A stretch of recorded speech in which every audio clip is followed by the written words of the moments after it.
দক্ষিণ এশিয়ার ভূ রাজনীতিতে পশ্চিমবঙ্গ এবং বাংলাদেশের সম্পর্ক সর্বদা এক অবিচ্ছেদ্য সুতোয় গাঁথা।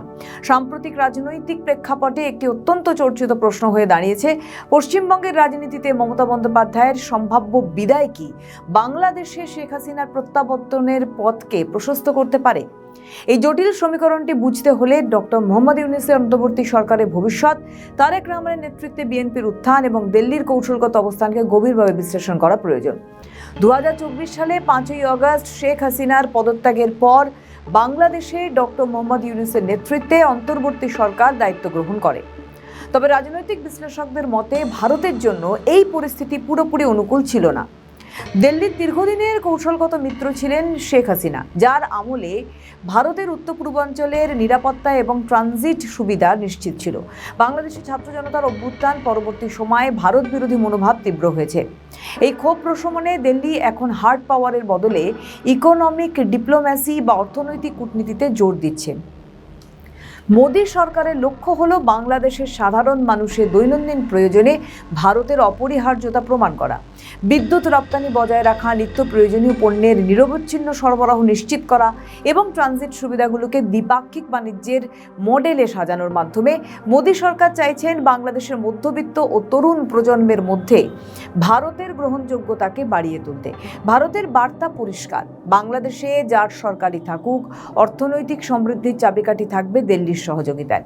পশ্চিমবঙ্গের রাজনীতিতে মমতা বন্দ্যোপাধ্যায়ের অবস্থান বাংলাদেশের সঙ্গে ভারতের দ্বিপাক্ষিক সম্পর্কের অন্যতম বড় নির্ণায়ক। বিশেষ করে তিস্তা জলবন্টন চুক্তির ক্ষেত্রে মমতার অনমনীয় অবস্থান দীর্ঘ 1 দশকেরও বেশি সময় ধরে শেখ হাসিনা সরকারকে কূটনৈতিক অস্বস্তিতে রেখেছে। বিশ্লেষকদের মতে যদি পশ্চিমবঙ্গের রাজনৈতিক পরিবর্তন ঘটে, বিজেপি যদি ক্ষমতায় আসে, তবে তিস্তা চুক্তির মতো দীর্ঘস্থায়ী অমীমাংসিত ইস্যুগুলোর সমাধান সহজ হতে পারে। শেখ হাসিনা বর্তমানে ভারতে অবস্থান করছেন এবং দিল্লির পক্ষ থেকে তাকে সাময়িকভাবে আশ্রয় দেওয়া হয়েছে।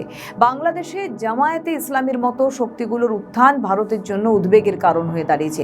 এই পরিস্থিতিতে যদি পশ্চিমবঙ্গে মমতার ক্ষমতা খর্ব হয় এবং দিল্লি সরাসরি বাংলাদেশের অভ্যন্তরীণ রাজনৈতিক শক্তির সঙ্গে দর কষাকষি করতে পারে, তবে শেখ হাসিনার রাজনৈতিক পুনর্বাসন বা তার দল আওয়ামী লীগ ফের মূলধারায় ফেরার সুযোগ তৈরি হতে পারে। শেখ হাসিনার রাজনৈতিক ভবিষ্যতের সঙ্গে পশ্চিমবঙ্গের রাজনীতির যোগসূত্রটি অত্যন্ত গভীর। গত 1 দশকে তিস্তা জলবন্টন চুক্তি থমকে থাকার প্রধান কারণ ছিল মমতা বন্দ্যোপাধ্যায়ের অনমনীয় অবস্থান। বিশ্লেষকরা বলছেন যে বঙ্গে যদি মমতা পরাজয় ঘটে এবং বিজেপি ক্ষমতায় আসে, তবে দিল্লি খুব সহজেই বাংলাদেশের বিএনপি সরকারের সঙ্গে দীর্ঘমেয়াদী জল ও সীমান্ত চুক্তি সম্পন্ন করতে পারবে।